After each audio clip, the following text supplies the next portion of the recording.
Olá pessoal, bem-vindos ao Tudo Pro Alto. Aqui novamente o Gabriel Rubens e hoje eu volto a fazer essa série de episódios para mostrar que tem muito mais coisas em TI além do que ser um programador.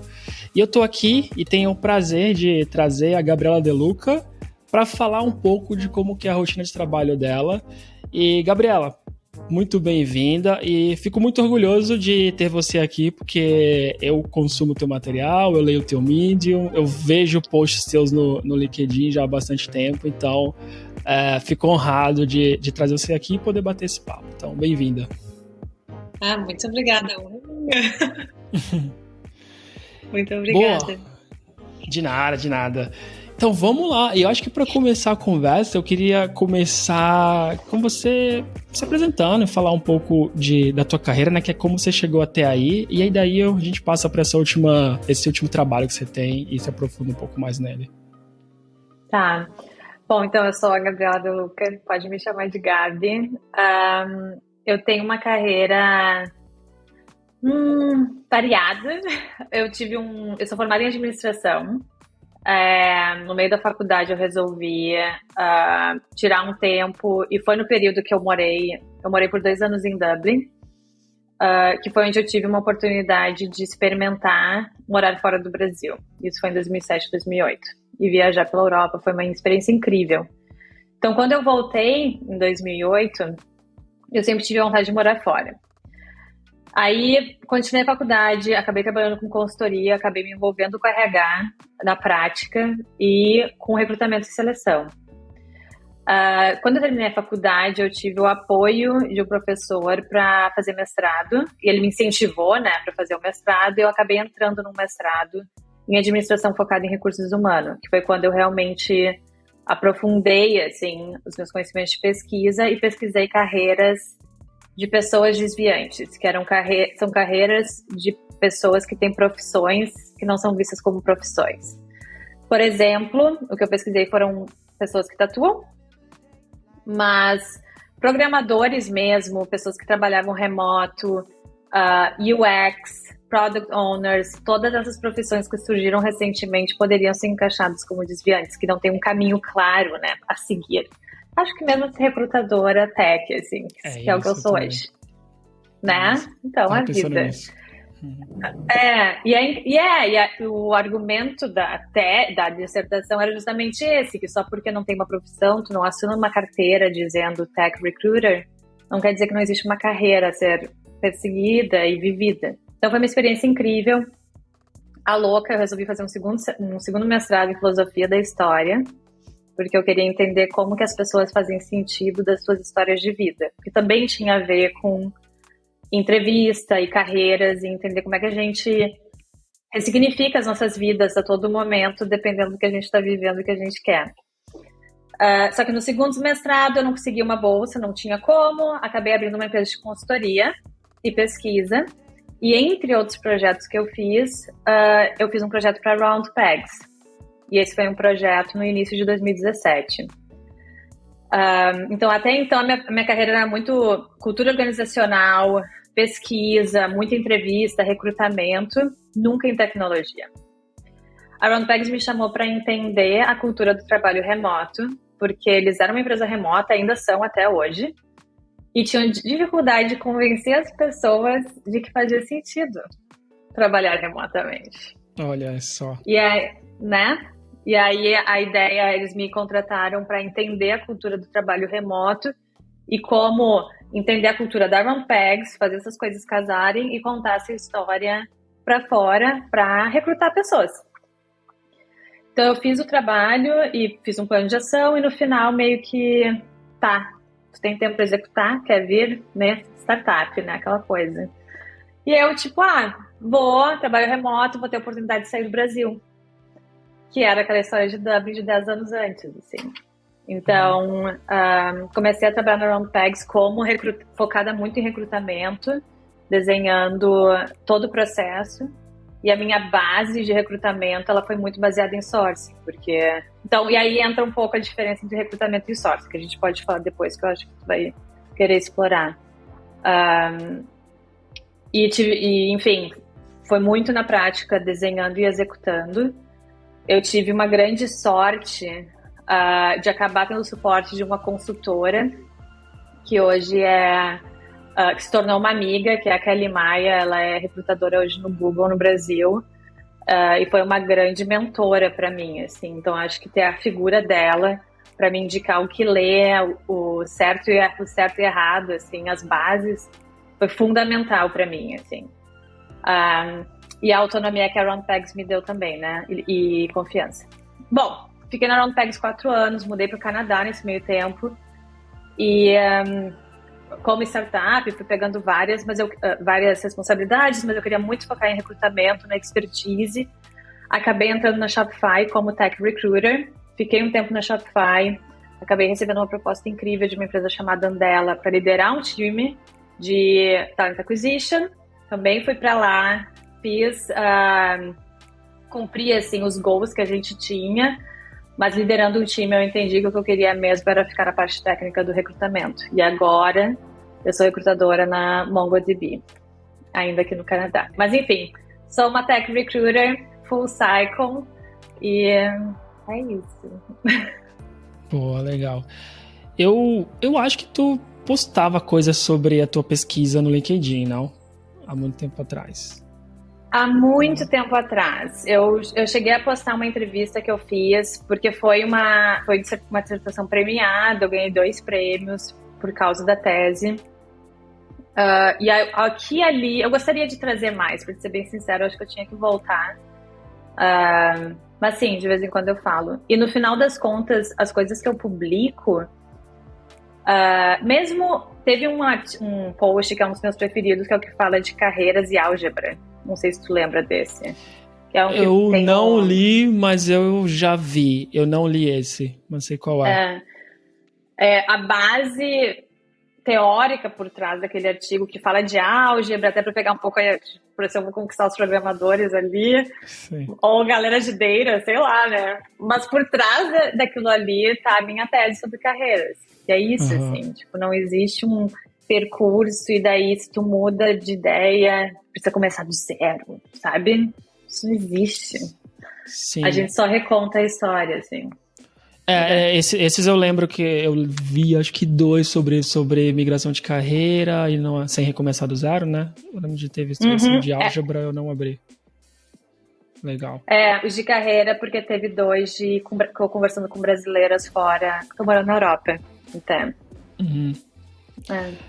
Tá bom, legal. Tem bastante coisa, então vão ficar todos os links para tudo isso no final. A gente vai voltar no final para falar, e aí eu também deixo nas descrições. Mas agora, até para acertar, tu falou da MongoDB, é uma famosa na parte técnica, né? Então, vou partir do trabalho desse, e tu pode comparar também com as que tu estava anterior, né?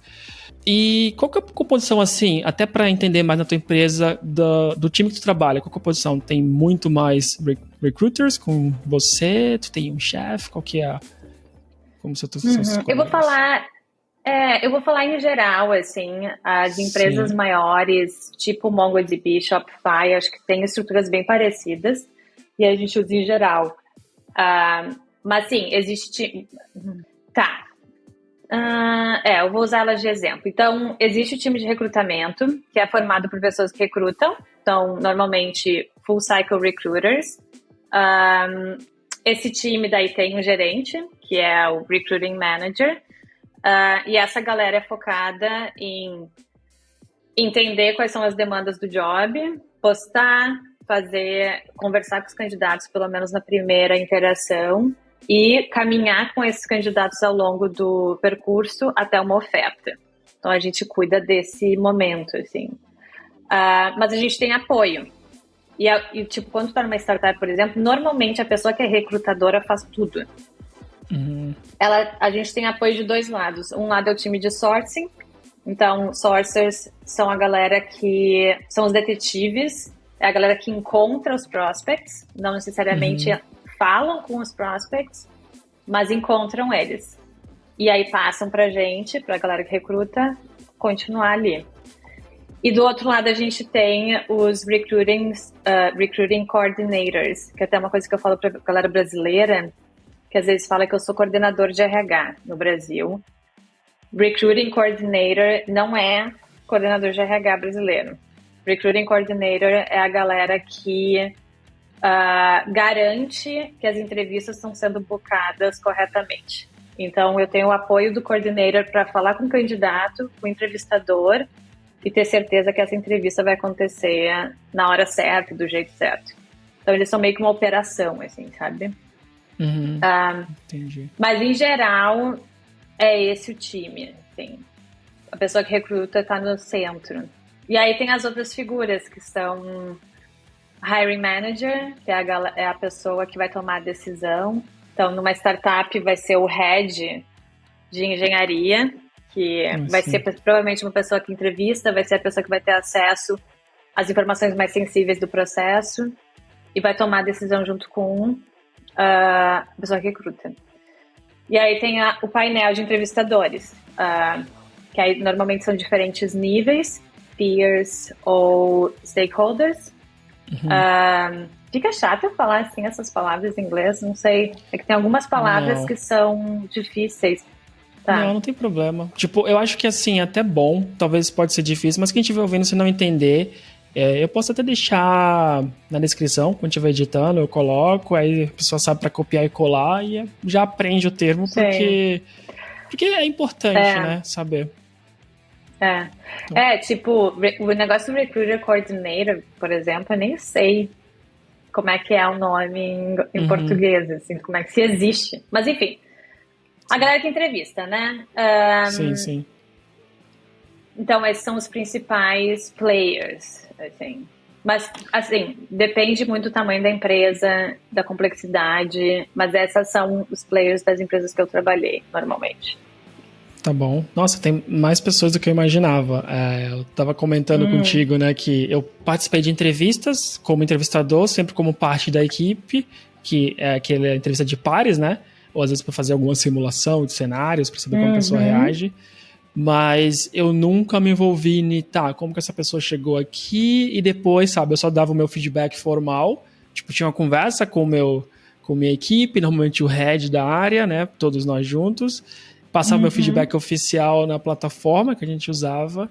E dali, pra mim, eu só saberia se a pessoa entrou ou não. Então, eu não sabia que tinha toda essa coisa por trás. Tem muita coisa por trás. E por isso que eu acho massa fazendo isso.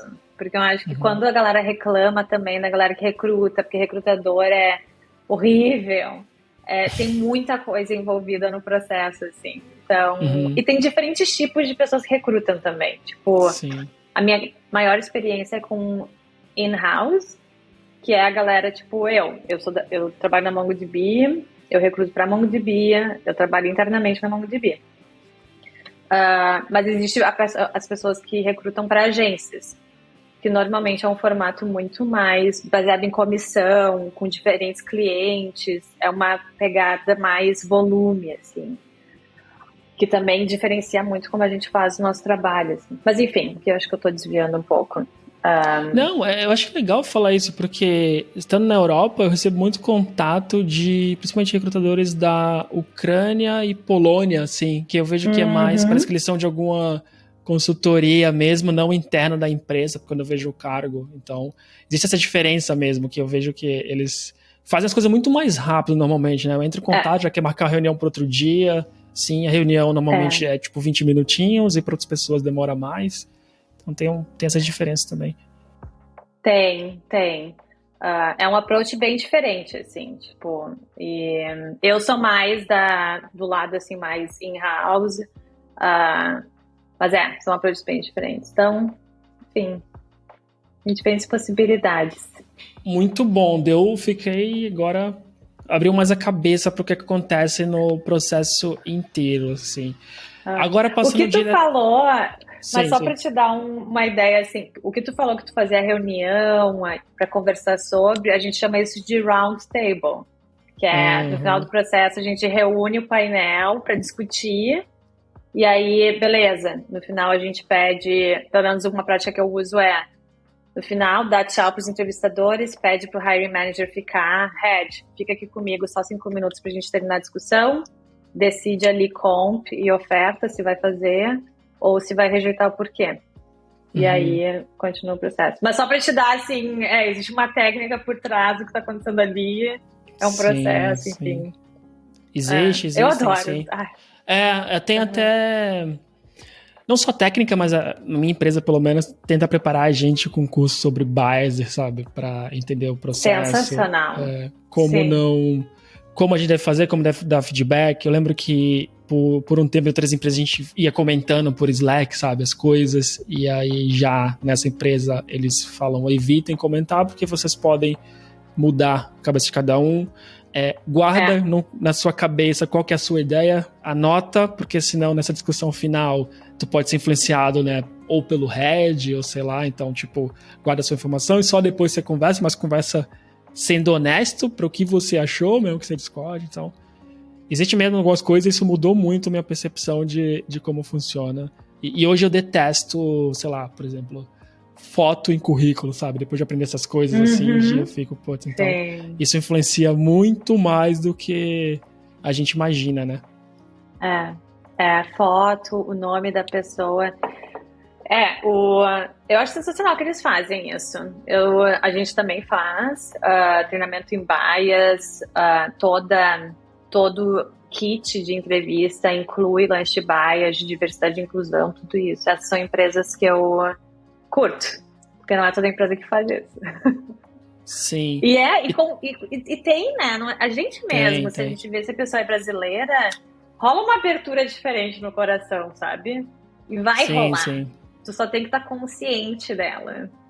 A coisa o bias não vai ser evitado, ele vai ser, opa, tá acontecendo, né? Tipo, mais o sinalzinho sobe, opa, presta atenção, né? Tenta se comportar de forma diferente, mas é automático. Senão seria fácil acabar com bias no mundo, né? Exatamente. Legal que eles fazem. E tem mais uma pessoa aí, pelo menos no processo que eu passei, que depois, na minha empresa, tem uma pessoa que é mais a parte legal, né? Tipo, agora deu certo tudo e a continuação do processo como que eu arrumo um visto pra essa pessoinha aí que tá querendo vir, como que eu auxilio, seguro a ansiedade, pelo menos a pessoa da minha empresa ajudou demais, porque o visto demora de sair e eu não imagino quantas e-mails ela não deve receber, ela sendo formação em advocacia, mas tá ali pra gente quase como psicóloga, às vezes até fazendo call pra explicar como que é o processo, é demorado, não tem problema, porque tem gente que acaba desistindo de tanta ansiedade que né? Esperar 6 meses pra viajar sabendo que já tem emprego, sabendo que tu vai sair da empresa que tá, quando que eu falo que eu vou sair. Então tem mais essa parte aí também que quem não tem, eu vejo a diferença de mudar de país sem isso, e eu achei que foi difícil a minha, eu falo, não, putz, eu acho que não foi tão difícil assim, porque eu tinha tudo isso que todo mundo tem dúvida, eu tinha um apoio ali de alguém, até pra falar de casa, escola para filhos, né? Não, com certeza. Aí são os caminhos, né, que daí tu decide a oferta, vai decidir a oferta com base nas coisas que, como recrutadora, tu perguntou na primeira conversa. Então, quando a gente pergunta no início do processo, tem perguntas básicas que rolam, né? Onde tu mora, se vai rolar relocação, se a pessoa está disposta a relocar, que tipo de visto e expectativa salarial. Aí a gente pergunta essas coisas na primeira conversa para ter certeza que a gente não vai desperdiçar tempo de ninguém e preparar lá os rumos da oferta, que eu vou ter que levar isso para o time de coordenação, que consegue fazer um contrato simples, ou tem que levar para o time de imigração, que aí... Mas a galera que recruta não se envolve diretamente com essas coisas. E aí depois, eu não sei se a empresa tem isso, normalmente, acho que na Europa as empresas fazem mais ainda background check ou reference check, que também pode envolver times legais ou empresas terceiras. E aí, com tudo certo, tem mais o time de onboarding, né? Que é o time que provavelmente também falou, que é o computador que não chega, ou foi para o endereço errado, alguém roubou. Enfim, aí tem todo o time de operação ali. É verdade. Então, não parou. Bem lembrado. Mas, novamente, na minha experiência, tem o onboarding semana inteira. Então, tem algumas atividades. Então, eles fazem essa coordenação. Eles fazem a coordenação também, tipo, de ter um mate, sabe? Tipo, alguém da empresa que quer ser voluntário para te ajudar em algumas dúvidas. Então tem alguém coordenando nisso. Então tem muito trabalho, pensando agora, então não para no legal, principalmente quando você vai pra fora, porque ainda tem esse onboarding que eles acompanham, depois pedem feedback. Eu lembro que no meu, de quando eu fiz o onboard pra hoje, é outra coisa, porque eles vão pegando feedback de todos os candidatos, como eu, né? Depois que passa um tempo, falar como foi a tua experiência. Legal, nossa, tipo, abriu a cabeça, assim, tipo, do processo de ponta a ponta, né, do que eu pensava. Então, e a pessoa que recruta é um momento, né? E aí é o time de Talent Acquisition com recrutamento e sourcing, tu tem o time de coordenação, o time de onboarding, o time de migração, o time de operação e o time de TI. Que aí já sai um pouco do time de talento. Mas tem muitos caminhos, assim, e acho que a galera às vezes fica meio RH, sabe? Ou recrutamento, mas tem muita coisa técnica para fazer. Mesmo o time de operação, assim, até tu ver. Agora eu vou sair um pouco do assunto do recrutamento, mas é porque realmente, às vezes o time de talento precisa de galera que sabe mexer em Workday ou no ATS, assim, uma galera técnica, sabe? Saco. Então, não é à toa que tem um monte de vaga para Workday Developer. Tá. Eu, como usuário, não sou da equipe de People Team, mas tem que usar. É sempre um saco, eu detesto aquele software. Assim, bom, serve para alguma coisa, né? Não tá lá à toa com todo mundo usando. Com ele certeza. deve ajudar em outras coisas. Mas eu queria entender agora, tá bom, a gente viu essa cadeia inteira de valor, né? Eu queria entender agora, tipo, pra ti, na prática, como que eu, Gabriel, vamos lá, head de engenharia, um dia talvez, eu quero montar uma equipe nova, né? E como que chega pra ti, sabe? Quais informações tu pediria pra mim, pra eu saber, tipo, como que eu prossigo? Então, como que acontece? E, assim, as responsabilidades podem mudar. Nas empresas que eu trabalhei, a pessoa que recruta tem bastante ownership, tá? Então, mantenha isso em mente. Mas, enfim, como vem normalmente o meu gerente de recrutamento me fala, tu vai pegar essa rec, vai conversar com o hiring manager. É buscar um encontro com o hiring manager para entender essas necessidades, quais são... deixa eu pensar agora alto, assim, mas eu acho que existem 3 aspectos que eu vou conversar com esse hiring manager, com essa hiring manager. Entender o time, o contexto do time, então qual é a missão desse time, quantas pessoas são, o que tem de legal no time, o que tem de não legal no time, enfim. Entender o papel em si, então o que essa pessoa vai fazer, quais são os hard requirements, tipo, se não tiver, não tem como, e o que seria legal, mas tá tudo bem, pode aprender. Então, entender requirements, requisitos. E a terceira coisa é entender o mercado. Então, onde essa pessoa que contrata, quais outras empresas tem que nossa, se a gente trouxer uma pessoa da empresa X, seria maravilhoso. Ou times, se tem indicações, se tem algum canal do Slack interno que a gente poderia publicar, job board, entender o mercado, para daí eu conseguir usar isso no meu sourcing ou passar essa informação para o time de sourcing.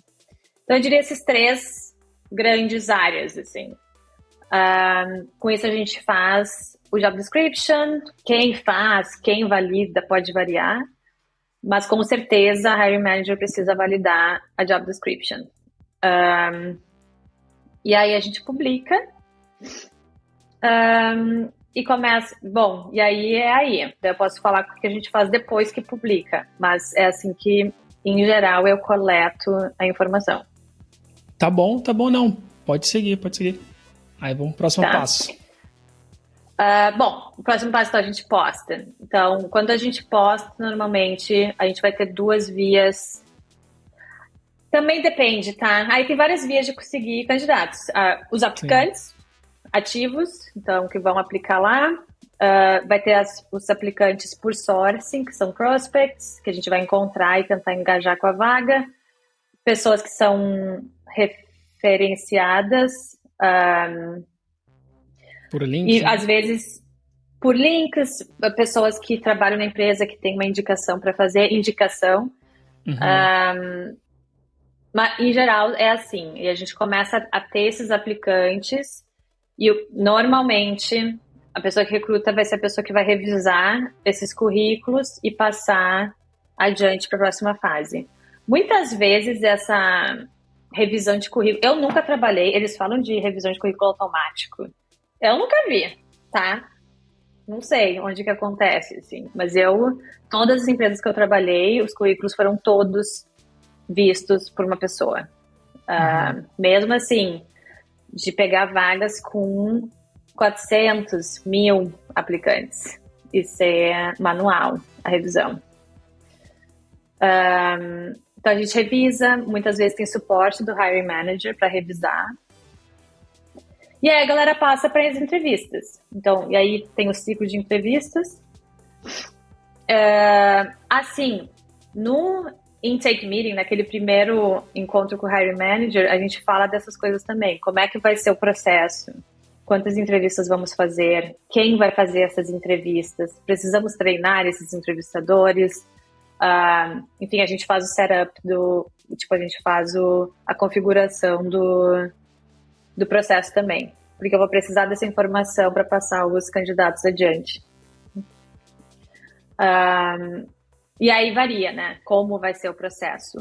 Normalmente, a pessoa que recruta vai fazer a primeira call e vai ser o primeiro filtro. Normalmente. E normalmente, o hiring manager vai ter pelo menos uma entrevista com o candidato. Mas de resto, as entrevistas variam. Pode ser um projeto, que é de tema de casa, enfim. Daí tu sabe, acho que quase que meio aqui, eu não sei. E aí a pessoa que recruta vai fazendo a coordenação desses candidatos ao longo do processo, assim. Tá. No meu dia a dia, não sei se isso interessa, mas o dia a dia acaba sendo muito... Porque o intake meeting e a round table do fim, a decisão, são muito pontuais. Acontece uma vez, né? O dia a dia mesmo, cara, o meu dia a dia é conversando com o candidato o dia inteiro, marcando as calls, revisando o currículo, movendo essas pessoas, pivotando o candidato. Às vezes eles aplicam para uma vaga, tipo, o que tu tá pensando, mas tem essa outra vaga. Então, fazendo essa gestão, assim. E muito sourcing também. Então, o meu dia a dia é mais ou menos isso. Interessante. Sim. E quantas reuniões tu faz por dia, assim? Porque quando eu vejo uma pessoa, sabe, recruiter, eu sempre penso nisso, que deve ser reuniões o dia inteiro, assim, porque tá mandando link, aí espera, coordenação. Eu tenho dificuldade com podcast, sei lá, eu faço 3 episódios por semana e paro um pouco, sabe? Eu faço um pouco mais. Eu tento ter muito adiantado, então eu tenho alguns episódios que já tá lá na frente. Mas mesmo assim, é uma dificuldade gigante. Eu achei esse link pra mandar que nem o Calendly, sabe, que facilita a minha vida, sei lá, em 90%. Sim. Mas mesmo assim é difícil. Então eu olho pra vocês e eu fico pensando como. Cara, eu sei. Eu também uso Calendly, by the way. Porque, nossa, eu também, desde que eu descobri. E foi um programador que me falou de Calendly há muitos anos atrás. Depende da pessoa que recruta também. Eu gosto de... Não é que eu goste, eu acredito muito na conversa com a pessoa candidata.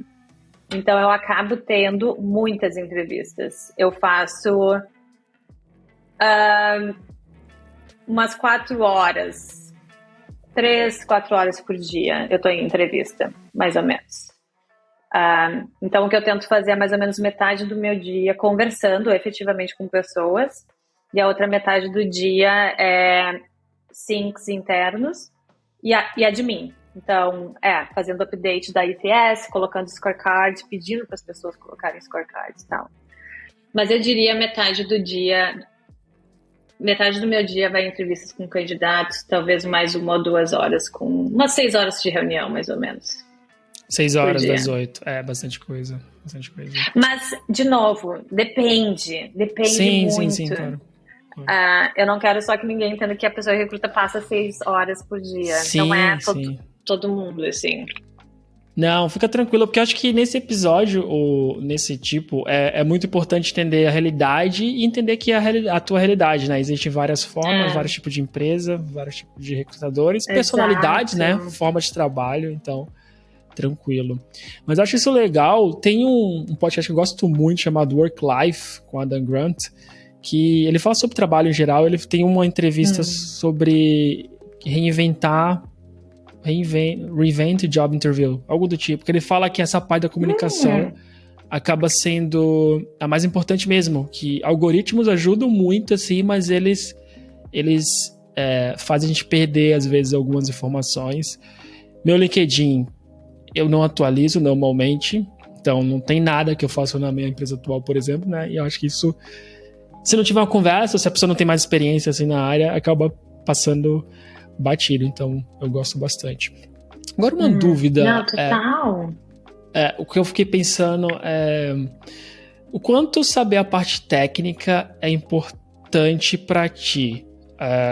Porque assim, é uma dúvida que até eu trabalho com agilidade, então volta e meia eu trabalho mais com...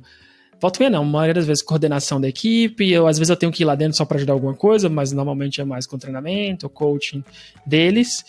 E volta e meia o pessoal tem essa conversa. Eu tenho uma base técnica, então eu até consigo entender. Mas volta e meia alguém pergunta, eu tenho que saber programação para trabalhar com isso, porque eu tô tendo que lidar com desenvolvedores. E Sim. Como que é pra ti? Então, a minha resposta para essa pergunta é não. Tu não precisa programar. Se eu soubesse programar, eu não seria recrutadora. Eu seria programadora e ganharia o salário de programadora. Para mim não faz sentido alguém achar que para ser recrutadora tu precisa programar, assim.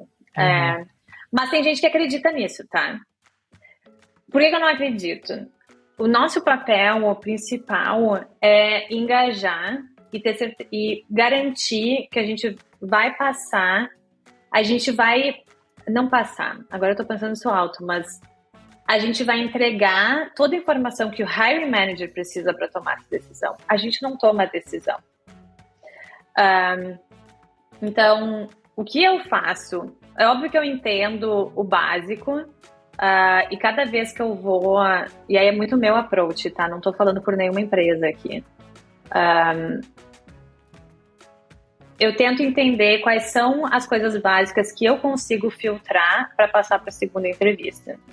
Se essa pessoa ela não me der informações claras sobre essas coisas, eu não consigo passar ela para a próxima fase. E aí cada vaga que eu tô recrutando vai ser diferente, assim. É claro que se eu estiver recrutando recrutadores, é muito diferente. Mas, por exemplo, eu peguei uma vaga uma vez, eu tô lembrando aqui, que não estava claro para mim, era uma indústria muito diferente, era a primeira vez que eu estava trabalhando com aquela indústria, a primeira vez que eu estava trabalhando com aquele papel. Eu pedi pro hiring manager me dar uma pergunta para eu perguntar e me dar uma resposta ideal. E aí eu ia usar isso como uma referência para fazer o meu assessment e para fazer a minha avaliação. E mesmo nesse caso, com algumas pessoas candidatas, porque tem candidatos que isso é óbvio, sabe? Se a pessoa não tem a senioridade que a gente está procurando, eu não preciso ser uma pessoa técnica para saber disso, sabe? Se eu estou procurando um senior software engineer, às vezes fica muito claro que a pessoa não é senior, entende? Mas às vezes não. Então a gente também pede o apoio para o hiring manager. Olha esse scorecard, ou às vezes pede para... Tem uma prática que a gente faz muito que é shadowing, que eu não sei como é que é em português, mas é tipo a pessoa fazer a entrevista contigo, observar a entrevista contigo. Tu deve ter feito shadowing para treinar como entrevistador. É uma prática bem usada com treinamento. Mas enfim, isso também, às vezes se eu tô insegura no início sobre a minha expertise, eu peço pro hiring manager fazer shadowing das minhas calls, ou ele fazer entrevistas e eu fazer shadowing com ele, ou ela, para entender como é que ele avalia. Enfim, só tô te falando aqui os recursos que eu uso, Sim. mas a resposta curta é, cara, não. E, sinceramente, eu acho um absurdo quando as pessoas falam que recrutador... Existe a entrevista com a pessoa que recruta não é técnica, ela é uma entrevista normalmente para ver básico, ver as informações básicas da pessoa, localização, necessidade de visto, essas coisas, sabe? Sim. Pensando no meu ponto de vista, né, tipo, agora como candidato, eu também acho que não. O que eu acho legal é quando tem algumas informações chaves, como você falou, né? Eu acho ruim quando tu pergunta, a pessoa não sabe nada, fala assim, não, tudo vai ser com a próxima pessoa, sabe? Mas quando você entende algumas coisas chaves, assim, tipo de... Pra minha posição, eu perguntaria, sabe, quantos times são, como tá organizado, assim, e aí essas coisas assim mais básicas porque isso acho que me ajuda a decidir se eu quero ir pra próximo ou não. E é até um mecanismo pra mim pra não perder o tempo das pessoas numa próxima se eu achar que eu não me encaixo ali, sabe? Eu penso assim, se eu tenho dúvida, eu falo, eu gostaria de fazer, mas eu não tenho certeza. Então, talvez falar com uma pessoa mais técnica é legal. Ou eu já prefiro falar, olha, eu acho que não, sei lá, a gente fica com contato, mas eu acho que eu não sou a melhor pessoa, porque eu imagino o tanto de pessoa que vocês falam, né? Então, eu prefiro, tipo, já dar informação suficiente. Então, esse tipo de coisa básica, eu acho que sim, mas técnico, eu acho que não faz sentido também, não. Não, com certeza. O que eu tô a minha resposta muito, imaginando vamos fazer um pair programming agora, 5 minutinhos. Não tem como eu avaliar, entendeu? Não dá pra ser bom em tudo. Então, tu tem que focar no que vocês precisam fazer, né? Claro. Exato. E essas perguntas que tu falou, quantas pessoas estão no time, o approach de... Uma pergunta clássica também é... Qual que é o approach gerencial do gerente dessa vaga? Eles perguntam para mim. Com o tempo, como recrutadora, tu também consegue entender quais são as perguntas frequentes de candidatos, né? Então, quando tu vai fazer um intake meeting, tu já sabe as perguntas, as respostas que tu vai ter que ter. Então, quando eu falei assim, eu preciso entender o time e o contexto do time, é porque eu sei que os candidatos vão me perguntar quantas pessoas estão no time? O time tá crescendo? Como que cresce? Sabe? Sim. Então, isso com certeza eu preciso saber. Assim. Inclusive, você tem um post também, esse eu não li, tá salvo no Instapaper lá, que é perguntas, né? Boas perguntas pra fazer. Eu preciso ler porque eu pergunto demais, assim. Eu sou uma pessoa meio chata nessa, assim, que eu fico fazendo várias perguntas pra entender. Eu acho sensacional quando as pessoas perguntam. Eu, particularmente, falo que eu acho que a melhor forma de avaliar uma pessoa candidata é ouvir as perguntas que ela tem pra fazer, assim. Legal. Diz muito do candidato, pra mim. Uma das pessoas que me passou, quando eu entrei, né, na empresa, ela já saiu logo depois, mas, tipo, antes de sair, ela quis fazer uma entrevista que fazer uma Ana comigo, e ela falou, né, uma das coisas que eu gostei de ti foi que você fez muita pergunta, você fez muita pergunta mesmo, e eu vi que você estava avaliando com cuidado, era aquela segunda entrevista mais técnica, eu falei, não, eu tava, tipo, sair do Brasil pra ir pra outro país, eu tinha que ter muita certeza, né, do que me esperava, assim, porque eu já fui pra empresa que, tipo, falava uma coisa na entrevista, depois era outra, então, tipo, eu começo a fazer várias perguntas que tu vai pegando, talvez, contradições, ou pedir situações, e isso ajuda. Por isso eu preciso ler lá pra ver se eu tô fazendo as corretas. E aquele post, assim, eu também, assim, não... Porque isso de tu genuinamente curioso... A pessoa que tá te entrevistando, ela vai ver isso, sabe? E isso é muito incrível de ter num candidato, sabe? Uma pessoa que tu tá vendo que tá interessada, que tá tomando a decisão, e que se aceitar, vai estar aceitando a oferta, assim, consciente. Tem muita gente que às vezes pega essa dica faz perguntas, sabe? E, tipo, faz uma lista de perguntas randômicas, que claramente ela tá perguntando porque ela acha que ela precisa perguntar. E aí, assim, o efeito é completamente oposto, tá? Então, assim, se tu não tem perguntas, não faz perguntas. Mas sim. É bom de ouvir. E dependendo da pessoa, eu até já falei, olha, eu ia perguntar isso, mas você já explicou tudo, então não tenho muito problema essa nisso. É, essa também. E outra também como dica, eu vou falar uma dica, não tô no teu lugar, mas você fala se é correto ou não. Porque pela minha experiência, eu vejo as pessoas mais felizes quando eu sei da empresa, sabe? Tipo, ler antes e no LinkedIn. Pra mim é sempre LinkedIn e Glassdoor, sabe? Padrão. Pra ver o que as pessoas dessa posição estão falando, o que as pessoas de engenharia estão falando. Porque às vezes tem uma diferença muito grande quando é o pessoal de sales, a nota que tá no Glassdoor, o pessoal de sales, o pessoal de engenharia. Então, tipo, tento fazer esse filtro ou de produto.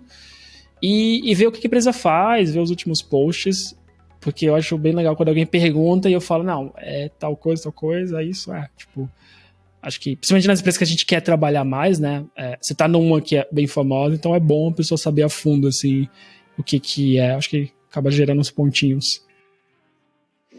É bem bom quando a gente vê que a pessoa estudou, sabe?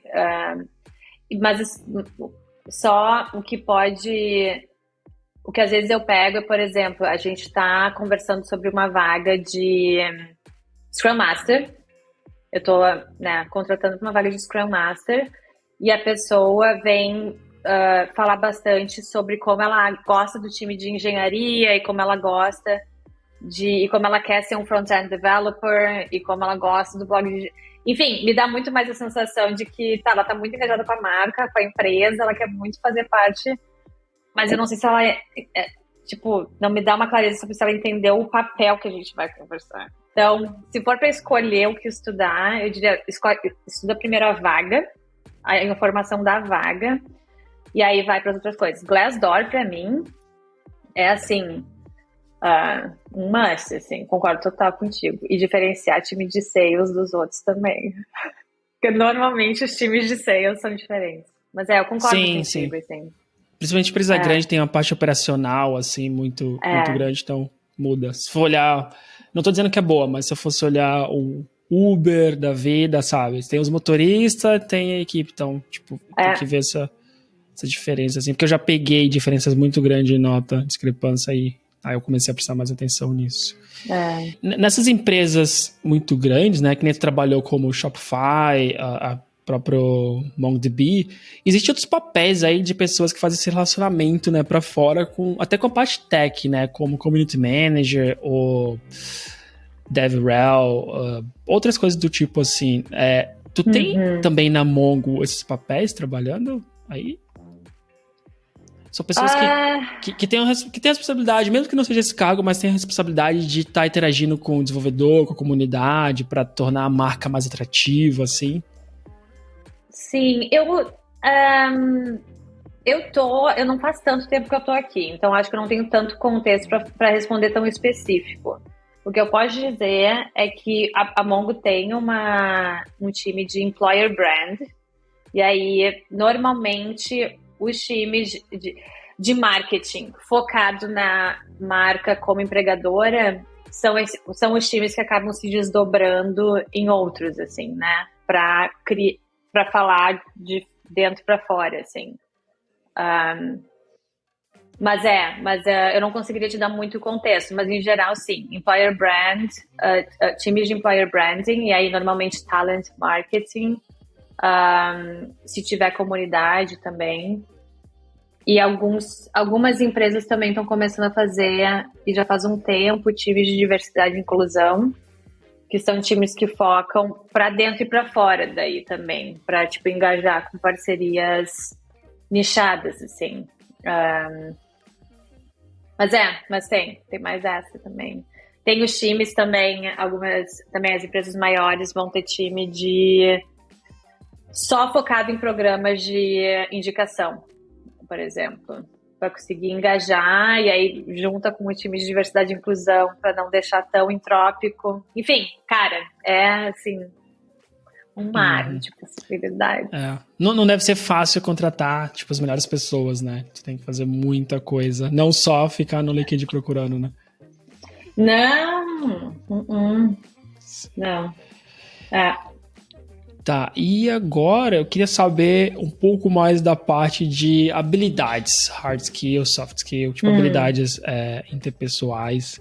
Agora vamos supor que eu, Gabriel, falei, cara, eu não quero mais trabalhar com agilidade, eu quero trabalhar como tech recruiter.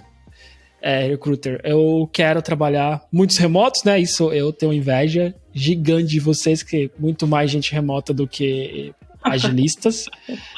Então eu decidi mudar de área. O que tu acha, como tu teve aquela mentora lá atrás, o que tu me daria? Claro que para ser um mentor tu precisa me conhecer muito mais, né? Mas dicas gerais de boas práticas, coisas que eu deveria estudar, aprender e me interar mais. Eu acho que uma das coisas, e aí é saber, mas também ter energia é essa interação constante. Tu vai estar interagindo constantemente com todo mundo, né? Com o hiring manager te perguntando da pipeline, com o teu gerente perguntando dos goals, e com os candidatos te perguntando, e aí, tem novidades? Então, ter essa... eu não quero dizer paciência, porque eu adoro fazer isso, mas tu precisa ter energia. Né? A gente, uma energia. Essa interação constante geralmente gasta muita energia mesmo. Tipo, em tempo de mais crítico do trabalho, dá pra ver que a gente tá mais cansado. Sim. Acho que como agilista também tu deve ter bastante isso, assim. Então, acho que essa é uma coisa. A outra, e aí tá vinculado, eu acho que a capacidade de gerenciar tempo e ser uma pessoa organizada é fundamental para ter sucesso, sabe? Tu vai ter muita pessoa recrutadora, eu acho que consegue fazer o seu trabalho, mas para performar bem, na minha opinião, tu precisa gerenciar tempo muito bem. Então, acho que isso, organização, documentação, gerenciamento de tempo, acho que são skills boas de se ter também, assim. Capacidade de planejamento, sabe? Ter uma mente estruturada. Eu acho que é bom também. De novo, não acho que todo mundo vai concordar comigo, tá? Tô falando que eu acredito. E eu acho que uma constante curiosidade, assim. Então, porque cada papel, de novo, né? Tu pode estar recrutando para um back-end, por mais que seja tech, é parecido, mas os papéis são muito diferentes, os times, os hiring managers são diferentes e tu realmente precisa entender cada contexto, porque tu vai ser o ponto de contato daquele contexto.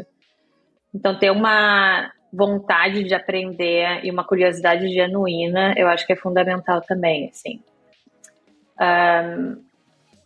Tecnicamente, isso é uma coisa, assim, que eu acho que a gente ainda como profissão precisa melhorar, sabe? Mas uma comunicação boa. O que eu tô pensando, tipo, e até é a minha bibliazinha que tá sempre do meu lado, eu vou fazer um jabá, que não é pago, né? Mas esse livro do Jan Texer, inclusive eu acho que ele é ucraniano, não sei. Ele é maravilhoso, dá pra seguir ele. Eu posso te passar depois. Sim. Qual que é o nome dele? Bíblia. John, eu não sei pronunciar. Tá. Ver. Mas vai ficar o nome na descrição e o nome do livro é Full Stack Recruiter. Full Stack Recruiter. E esse livro, ele é a minha bíblia e ele fica literalmente do meu lado, porque tipo, ele dá dicas de como fazer sourcing, boolean strings diferentes, plataformas diferentes que pode experimentar, como fazer um intake meeting, enfim, o processo inteiro. Employer branding, os pilares. Não é um livro que tu vai sentar e te formar, mas é uma bela... Ele é caro. Mas se tu trabalha, se quem tá ouvindo trabalha em algum lugar, é uma bela coisa de se pedir pro teu gerente pagar, porque, sério, é uma bela fonte de informação, assim. Então, existe técnica, tipo, entender de Boolean strings, o que são, como se faz uma pesquisa na internet para encontrar a gente. Essa é uma técnica que eu acho importante de se ter, assim. Mexer em ferramentas como não só ATSs, que se tu tiver experiência com CRM, tá valendo. O que são os dois? Desculpa. ATS é o de Applicant Tracking System. Greenhouse, acho que o Workday até tem ATS, não sei. Greenhouse. Lever. Enfim, o sistema que tu vai passar quando tu aplica para um job, aquilo é o ATS. Que não deixa de ser uma ferramenta de gerenciamento de leads. Por isso que CRM, que é CRM, Customer Relation Management, Salesforce é um CRM. Ok. Entendi. Então, eu achei que era algo específico da outra sigla. Específico de recruiter. Tá, o CRM. Não, desculpa. É só porque a estrutura de um CRM e ATS são muito parecidas. Sim. Operacionalmente. Mas enfim, eu acho que essas skills, Full Stack Recruiter para mim é uma bíblia, e existe um blog que eu gosto muito, que é o Boolean Black Belt, que eu também acho que é uma bela referência de sourcing. Na minha opinião, saber fazer sourcing é fundamental. Mas isso, assim, ainda é um campo bem aberto, assim, acho que não tem muita hard skill.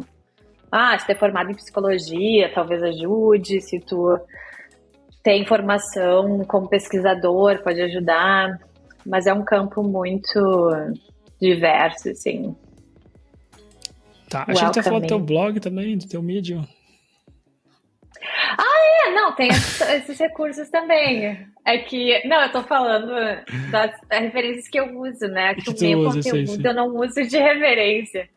Mas eu tenho um blog também, eu tenho um Medium, que eu posto bastante coisa para pessoas candidatas, mas a minha intenção é postar cada vez mais para a galera de Talent Acquisition. É verdade.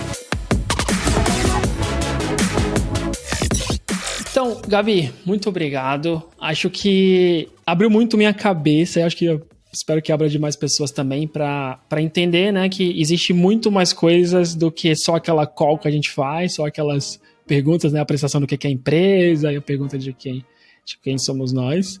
Acho legal e acho que parabenizar também pela tua dedicação, de estar sempre postando coisas, né. Tem uma coisa que eu ouvi uma vez, né, eu acho que foi num curso chamado de Management 3.0, que ele dava o exemplo de profissionais, né? Por exemplo, existem profissionais e profissionais. Então, aquela pessoa que está na caixa do mercado e está passando as compras, ela é um excelente profissional, sabe? Aquela pessoa que está lá, dá um bom dia, fala como você tá, sabe? Fala, olha, tal preço é diferente. Eu acho que ele fala, é um a mais que poucas pessoas fazem, né? E eu acho legal quem cria conteúdo e tu cria bastante, então parabéns, é uma honra novamente trazer você aqui e conversar até sobre coisas que eu li no teu próprio Medium e LinkedIn. E para fechar, se tu quiser deixar algum link, dar algum recado final, o espaço é teu. Ai, cara, muito obrigada, sério, eu tô bem, eu fiquei muito feliz com o convite, adorei o papo. Eu tô sempre aberta, então também se alguém quisesse conectar comigo no LinkedIn, talvez eu demore para responder, mas eu sempre respondo, eu curto muito manter esses contatos. Tento ficar ativa, algumas vezes não dá tanto para postar, mas tento manter uma atividade lá no LinkedIn, no Medium também dá para me seguir, e é isso aí, continuar a conversa aberta, assim, sempre. Eu fico à disposição. Tá bom, então eu já deixo o convite para outros episódios, que é como é o trabalho aí no Canadá. Você já tem uma experiênciazinha aí. Isso, com o frio. Então, eu faço vários episódios sobre isso, né? Então, acho que seria legal um contigo. E quando tiver esses posts aí mais voltados para os recrutadores também, quiser bater um papo, porque é um assunto que eu gosto, porque entra muito em comunicação, cultura, biases, né? Tipo, comportamento. Então, vou acompanhar e quando tiver alguns, a gente pode marcar um outro bate-papo sobre esse assunto, porque acho que eu tenho impressão, talvez esteja errado, mas que com a pandemia apareceu muito mais pessoas, tech recruiters. Então, eu acho que existe... E quando mais gente você tem na profissão, mais carece bons materiais, mais comunicação, as pessoas com experiência para guiar quem tá, né? Para que daqui a pouco eles também criem o caminho deles e eles criem conteúdos, mas precisa dessa iniciação. Então, fica o convite aberto e, de verdade, sempre que eu falo fica o convite aberto assim, eu sempre pingo a pessoa novamente, então pode esperar que daqui a pouco pode pingar. A gente fala. Então, muito obrigado e até a próxima. Claro, um prazer. Muito obrigada.